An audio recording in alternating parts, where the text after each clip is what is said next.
And we are live, back with another rendition of the Prove Me Wrong podcast in the Los's Corner Store. I'm your host, Carlos Ojeda. That's my co-host for this episode, Mikey Navarra. Love to see Yep. it, love to see it. Today we're going to be talking about our top 10 pound-for-pound fighters post UFC 276.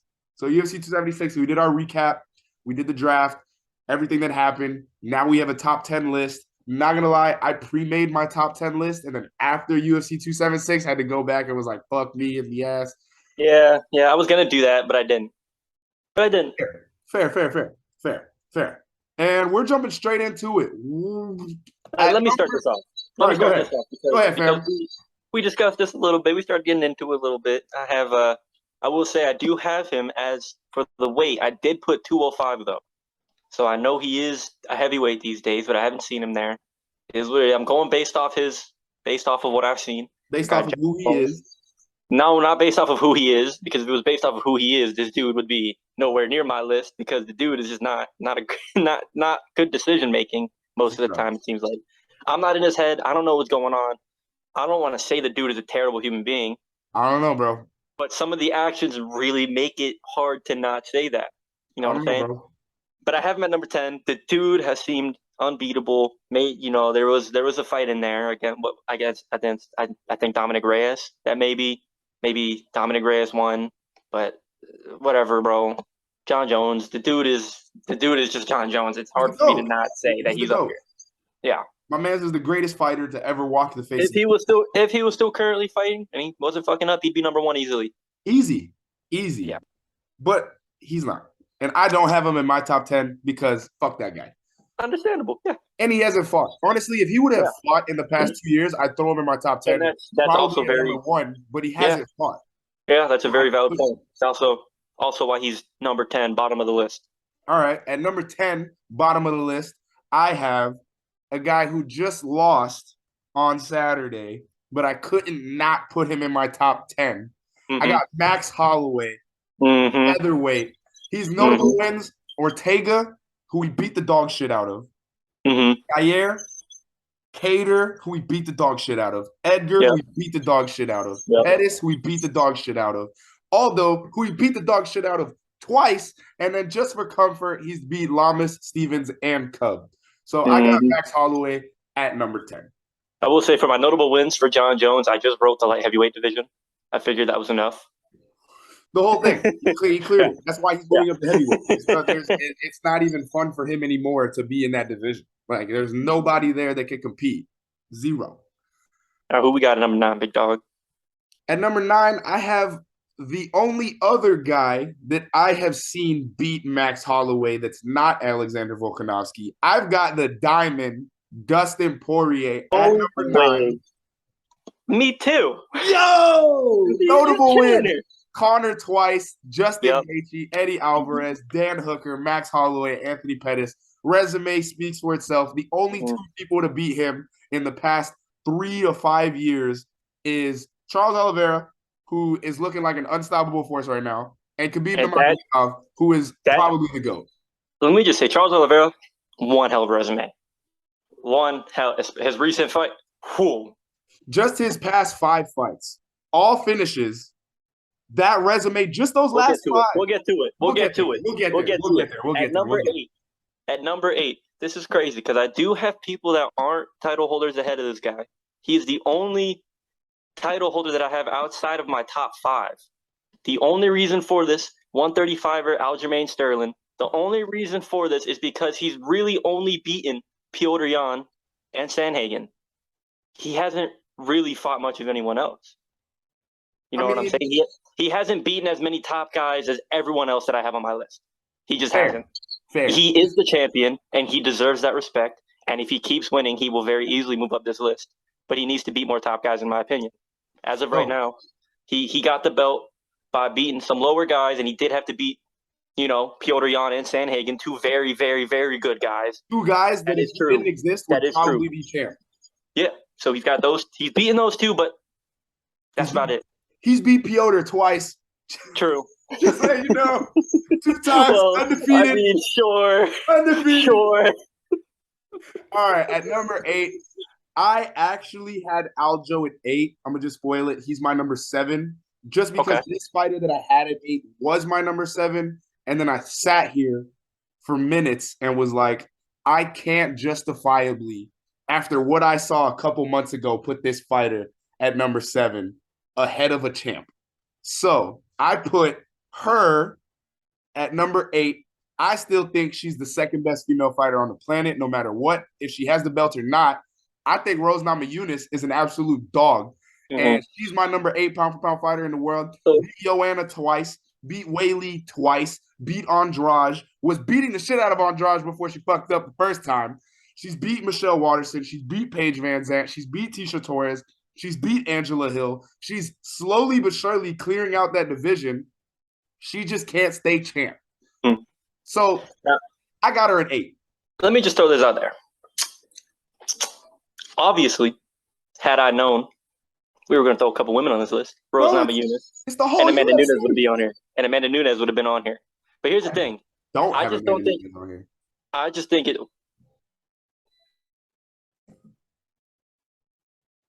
I've got a person who she beat twice on my list. But if they fought for a third time, who do I think would win? The person on my list. As much as I love and respect Amanda, she just lost the 135 strap. Anyways, my thought process was I don't really think it makes sense for the pound for pounds. Like there's a reason why you have a women's division and a men's division. I just don't think it makes sense to compare the pound for pounds because it's hard to compare if they were to fight who would win. You know what I'm saying? Because they never will. Therefore, it's like it's not. I don't know. That's just the way I was thinking about it. Obviously, I would have had. I don't know what the hell you're talking. Amanda Nunes should be on this list. She literally lost once in what seemed to be a fight that she just didn't care about. That's what it entirely looked like. Yeah. I guarantee I will. I don't know how much money you want me to give you or put on this. She's fighting cans though. Like, I bet you she destroys Pena the next time they fight. I bet you she's not losing again. 100, bro, and taking it 100%. And she and besides this L that she just took, what else are you gonna say about this woman? Nothing. She's fought cans. She quite literally not only ran through the division but dominated everybody. So I don't even know how you could. But anyways, I don't have any. I unfortunately don't have any female fighters on here. But that left space for my number 7, a heavyweight. I do have a lot of love for heavyweights. Oh, I was trying to look it up before you say anything. Amanda will be fighting for her 135 strap in 25 days at UFC 277 on July 30th. If she gets it back, I'll have no problem. Zero problem. But everybody she's fought, all of her title defenses have come off women who have 1 or 2 fights in a row. Like, she's not fighting women who are on these absolute tears. She's fighting women who no one's trying to fight her. It's not that they're not trying to. It's that the women in her division are so even, and she is way better than them. I'm not going to lie. Like, she is way better than them. But the people she's fighting as compared to the people who Rose has fought and who Valentina has fought, I'll take those 2 resumes over Amanda's resume any day of the week. Okay, that's fair enough. I understand. All right, I guess I did use the resume argument literally for Aljamain not too long ago, so I guess I can't argue with it. But it's just Amanda Nunes. You're right though. Is a different caliber. She's the greatest woman to ever fight ever. Like, you're not wrong. All right, but anyways, on to my number 7. I had to throw him in here. Stipe Miocic. There's just no way this dude was the heavyweight king. I just. Bro. And then you have a super soldier beat him. It is what it is. I still think that this dude deserves to be on his list. Well, I went back and forth for a long time about putting Stipe on this list. I didn't put Stipe on this list, but I went back and forth for a long time about putting Stipe on this list because he is, like, in my opinion, he still is the best heavyweight on the planet. It's just, you're like, bro, the champ of that division only needs to do one thing one time in the entire 25 minutes to win that fight. Yep. The dude is a superhuman. Like, that's just it. But the thing is Stipe also has that too, and he almost had him. It's just he got too courageous after getting him hurt. And But it's the in moment. Stipe's It's the defense, moment. he did go It's through the 2 moment. wars with Daniel And Cormier before he fought Francis, and that but has to be like but also keep in mind, he beat Francis the first time. Granted, Francis the second time is obviously a much better Francis. I much better understand this, fighter. a much better Francis. But I would love to see a third fight between them. I don't know if it'll Oh, ever happen because I don't it even know if should I'll ever. happen. It Yeah, should happen. I don't even know if I'll see either of them ever fight in the UFC again, which is crazy in my mind. I really hope I do. Now you're guaranteed at least one of them because Dana White has come out and said John Jones's next fight will be one of those 2. Okay, So, interesting. Interesting. That's so good. at All least right, good to one know. of them will fight at least one more time. I think Stipe has a big issue with the disrespect that he gets from the UFC because Hmm. on paper, with my own face, he's the best heavyweight of all time. Yeah, he should have instantly got a rematch. Instantaneous. Like it was disrespectful that you had to do that was running the division. Just beat the guy, loses to him in a rematch. You don't give him the third shot immediately. I don't know. I don't like that at all. But UFC and the UFC, they got to make their bread. I don't know. There's probably something going on behind the scenes that no one knows about. Usually there is. And he's a firefighter, dog. Stipe's a dog. Yeah. Yeah. And he's what? You know what I'm saying? That man's a Represent. dog. Can't be mad at Stipe. All right. At number 6, I have the guy who dethroned Stipe. I have Francis Ngannou, heavyweight champ of the world, at number 6. Notable wins: Stipe, Dos Santos, Kane, Rosenstrike, Game, beat Blades twice by knockout, and he sent Overeem into the stratosphere. So I got him at 6, being the heavyweight champ. Yep. Skill I for think skill, he's definitely the worst fighter on this list. But his number 1 skill is better than any other fighter's number 1 skill on this list. So I have mhm, him at 6. and I'll be talking about him later. But at number 6, I have Max Holloway. Someone you had way further down the list. I think Max Holloway, he just can't. I mean, he just keeps losing to the next best guy. But it's not like Max Holloway didn't have that 15 fight win streak pre-Volk. It's not like he wasn't, like you were saying, running through everyone in the division, Poirier, Aldo, Edgar, Qatar, everyone, bro. And he was making, and he was beating them up. He was beating these dudes up. He dominated everybody before Volk.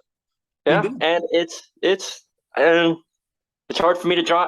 I wish I could still throw him in the top 5. That's how much I love Max Holloway, and that's just how crazy good he is. But So just listening to the UFC rumor mill and being a hard cash. I'm not an expert. I'm not a master, but I'm a hard cash.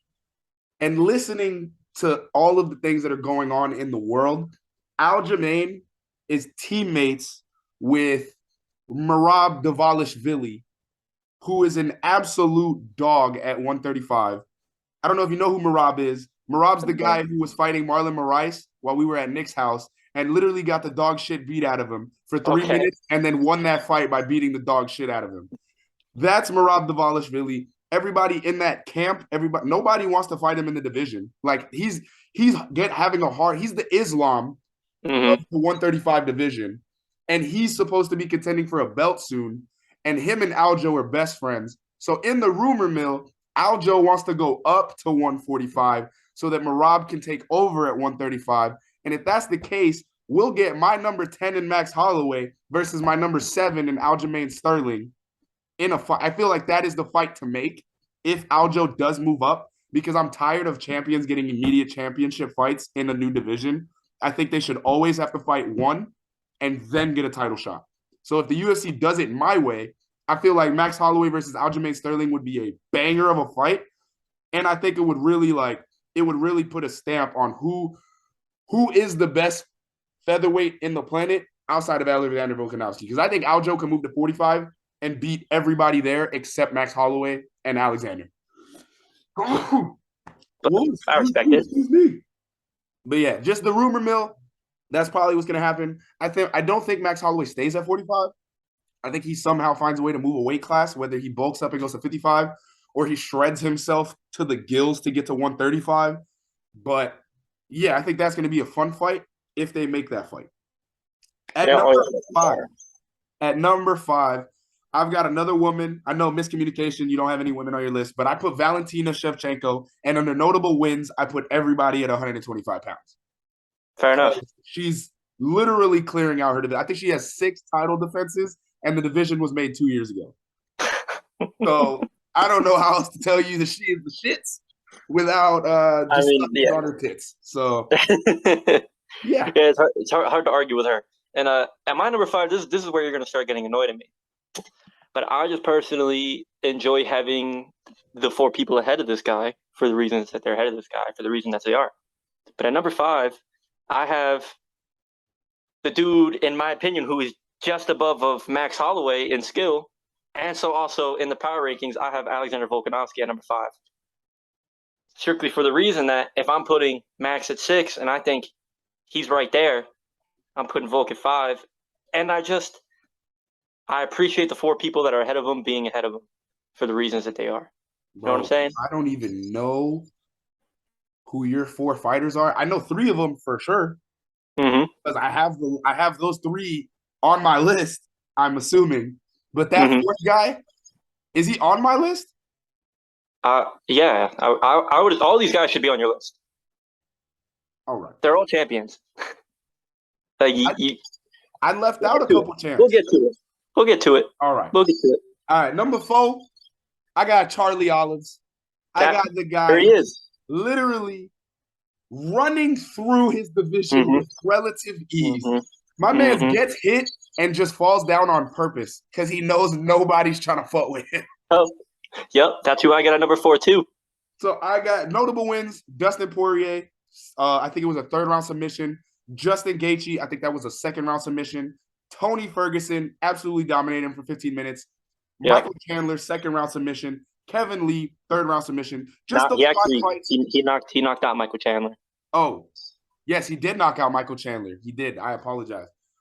And just those 5 wins, those 4 finishes. Charlie Olives is going to be a Hall of Famer. I think it's bullshit he got stripped for 0.5 pounds when the scale was still teetering. Oh, I forgot he's not technically – okay, so technically I don't have a champ in my top 5, but he's the champ. Like, the dude is the champ. No, he's the champ. Like, you got to beat this dude if you want to get the belt. Like, that's White says he's the champ. He's the fucking champ. There's my logic. There is my logic. So I also have that dude at number 4. All right. At number 3, you had this superhuman of a soldier, this bionic man, lower in your list. But I understand the skill gap is obviously different. Francis Ngannou is not technically as advanced as anyone else on this list. That is true. But holy shit, this is the scariest dude I've ever seen. Ever. With octagon. Ever. And that's why I figured this dude deserves top 3 recognition. He should be. I could see him anywhere. I could literally see him anywhere. If you put him at 1, I can understand it. You put him at 10, I understand it. Honestly, really. Nah, bro. You put him at 1 and we got beef. You put him at 1 and we got beef because the number 1 on our list, I know it's the same on your list. The number 1 on our list deserves, without a doubt, to be considered the best fighter in the world right now. Fair enough. Yeah. I mean, and Francis would be okay with that too. He would definitely be okay with that. All right. Well, I guess we both have the same number 1 and 2 then. No, we don't. No, who's your 3? My number 2, you already said, and my number 3 is your number 2 because I have Israel Adesanya at number 3. 2 wins over Whitaker, a win over Brunson, 2 wins over Vittori, a win over Costa, a win over Romero, a win over Gastelum, and a win over Cannonier. Resume speaks for itself. Completely cleared out the division. I understand the greatness, and I have him at 3. Like, if it wasn't for the shit that I saw on Saturday, he would have been number 2. You see, now here's the thing. Because the guy who I have at number 2 also fought on Saturday versus a way better opponent and gave me a way better result. That is true. That's a valid point. But Israel Adesanya is my defense to that is Israel Adesanya is unfortunately at that point in his career where he's a counter fighter. He's been a counter fighter. He's been that. That's how he's fought. Because of that, nobody actually wants to fight him. Yeah, people are fucking scared. So he's not letting himself kind of get. He's kind of doing what John Jones started to do towards the end. Doesn't want to let people in, trying to keep them back. I'm taller than you. I'm a better striker than you. Why wouldn't I keep you out there? If you want to come in, you're gonna get got. Like most likely, if you try to rush me, you are going face first into the canvas. And so it's like he's suffering from being too great at this point. Real shit. Real So shit. I don't see how you can hate on him for it. I'm not hating on him for it. I As a love the fan, guy. you want to see it. Yeah, you I want to will see. continue to buy the pay-per-views. I will continue to scream at the top of my lungs. He's one of the best fighters in the world. He's probably going to go down as the greatest middleweight of all time and one of the greatest of all time. But as of right now, who's a better fighter pound for pound? I got my number 2 guy over your number 2 guy, and I put Alexander Volkanovski at number 2. He's beat Max Holloway 3 times. He absolutely demolished the Korean. He knocked out the Korean Zombie, and nobody's ever done that except for Yair Rodriguez on some bullshit. Well, he knocked him out. It was a standing knockout. He would have knocked him out. Maybe. Herb I don't Dean know. saved his life. I don't know. Herb Dean saved his life. Oh no, for sure. He definitely saved him from major brain damage. But I feel like maybe his legs don't go out that whole time. He might get stopped on his ass. At some point, he's gonna get stopped from getting punched in the face. For sure.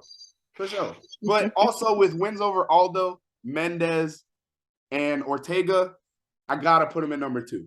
Like, Listen, there is no going on the way against to Max in a way. Like, he knocked out Mendez. I'm pretty sure he TKO'd Aldo. Could be wrong about that. He absolutely outclassed Brian Ortega in every single exchange that they went into. He beat Aldo in a UD. Oh, for real? All right, there you go. And he's beat Max 3 times. Yep. He's only lost 3 total rounds to Max Holloway in the 15 rounds that they fought. And we already know how we both feel about Max Holloway. Mm-hmm. So I have to put him at number 2. I respect it. And I respect if Max Holloway would have won on Saturday, I would have put Max Holloway at number 2. Actually, I would have put him at 3. I would have bumped Izzy, but whatever. I respect it. My reason for him being at 5 is Charles Oliveira, the dudes that he's fought and beaten, and the way he's beaten them recently. Hard to put anyone above him. Francis Ngannou is just the scariest dude I've ever seen in my fucking life. Got to put him.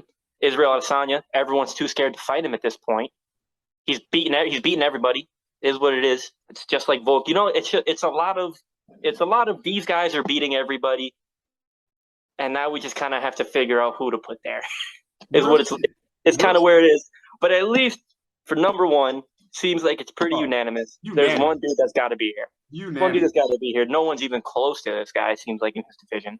Not even close. The next 2 guys lost twice and only won 2 rounds the entire time. Yep. With a and he had to leave with a broken jaw. And he fucking broke his face. So, with that being said, the number 1 pound for pound fighter in the world, according to us, according to UFC, according to MMA media, according to everybody in the world right now, including Colby Covington, is the 170-pound champ, Kamaru Usman. He's got 2 wins over Colby, 2 wins over Masvidal, and not only 2 wins over Masvidal, he knocked Masvidal the fuck out. I would have never thought in a million years that Jorge Masvidal would lose via knockout, let alone to a wrestler. Mm-hmm. So he's also just gotten to a point now to where he's so strong, he throws a jab and he's putting people on their ass. Burns. Jab. Burns, Leon Dos Anjos, he threw a jab, and Burns went through a 15-minute war with Khamzat Chimaev, and Kamaru knocked him down with a jab. Did it multiple times in that fight, I'm pretty sure. And Burns is a sturdy... Burns is a motherfucker, dog. Burns is a fucking motherfucker. That guy, if it wasn't for Kamaru Usman, I would think that Burns right now would be the champion of the world, to be honest. Because I think if he fights Chimaev 5 times, that shit goes 2-2 going into the 5th. So I'm like, bro, the fight with Chimaev won. No hate on that. But Burns definitely was beating the shit out of Chimaev for a couple minutes of that fight and definitely made it competitive. I think it was a split decision. I might have to look that up now. All this just to say that Kamaru Usman made him look like a little boy. Literally all of this just to say that Kamaru Usman made him a little fucking boy. He lost. It was a UD. I think it was 29-28 across the board. But I'd also like to point out that I think Kamaru Usman is about 98% responsible for Woodley's career trajectory Oh yeah. Oh after yeah. that Nah, bro. because Nah, he's 100% responsible. He's because it got rough after that my fight. man It got lost five. real yeah, it got real rough after that. My man literally got dominated so bad he forgot how to fight. He lost 6 straight if you count Jake. He lost 7 straight if you count Jake. Oh, Bro, that's how bad that's how bad Kamaru Usman beat the shit out of Tyron Woodley. This man started boxing YouTubers. oh, it's crazy. Like, let me just throw. I also just like to say I love Tyron Woodley. He was like my favorite fighter for a really long, or one of my favorite fighters for a really long time. I wanted him to start being great again so hard, but I it's so have hard. nothing but After I saw, love for Tyron, but I literally he's in my since I've been a UFC fan, I've been a UFC fan for 7 years. I don't think I've missed a pay-per-view in 7 years. He's the fighter that was the best that I didn't give a fuck about. My man threw 50 combined punches with his opponent in a 25-minute fight. I'm straight. yeah, I'm straight. yeah, he obviously I don't know. It seemed like he just lost confidence in himself. Anyways, Kamaru Usman, Kamaru Usman, straight that guy. dog, He's ruining like, careers, yeah. doing everything. Like Masvidal hasn't been the same. Gilbert, can't even talk shit about Gilbert. Maya hasn't been the same. Leon is Leon. Leon, he made Leon. They fought early in their careers, and Kamaru beat the shit out of him so bad that Leon was like, holy fuck, I need to learn how to wrestle now. And now Yep. Leon's on a 12-fight unbeaten streak. So there we go. He ended Tyron's career, started Leon's career, and in all of that, he's still the best pound-for-pound fighter in the world. And I think he's going to do it again versus Leon. I think that's also on July 30th. Let me just look that up before we close out the pod, just to get that right. No, it's in August. August 20th in Salt fucking Lake City, Utah.